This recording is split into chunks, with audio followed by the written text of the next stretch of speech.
Tim Scott announces withdrawal from the 2024 Republican presidential race. The South Carolina senator, who entered the presidential race in May with optimism, unexpectedly announced his withdrawal on Fox News Channel's Sunday Night in America with Trey Gowdy. The news was so sudden that one campaign worker informed the Associated Press that the campaign staff discovered Mr. Scott's decision to drop out by watching the show. The worker, not authorized to discuss internal deliberations publicly, spoke on condition of anonymity.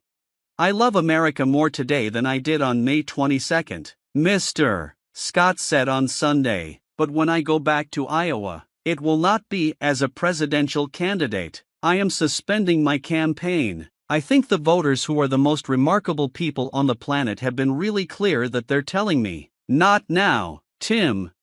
Mr. Scott's exit comes at a time when he and other Republican candidates have struggled in a race overshadowed by former President Donald Trump. Despite facing criminal indictments and legal challenges, Trump continues to lead in polls, leading many in the party to view the race as effectively over.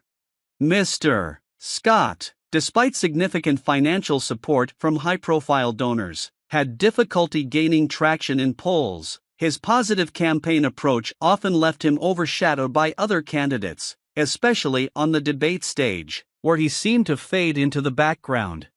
It remains unclear whether Mr. Scott would have qualified for the upcoming fourth debate, which requires higher polling numbers and more unique donors. He becomes the second high-profile Republican to exit the race in recent weeks, following former Vice President Mike Pence.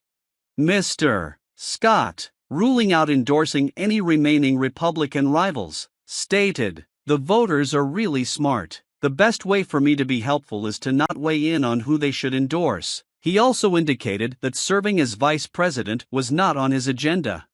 While Mr. Trump's campaign did not immediately respond to the news of Scott's exit, there has been careful avoidance of criticism from Trump, fueling speculation about Mr. Scott as a potential vice presidential pick. Despite his departure, Scott's presidential campaign emphasized positive themes and distanced itself from divisive language, setting it apart from other candidates. Florida Governor Ron DeSantis praised Mr. Scott, commending him as a strong conservative with bold ideas about how to get our country back on track.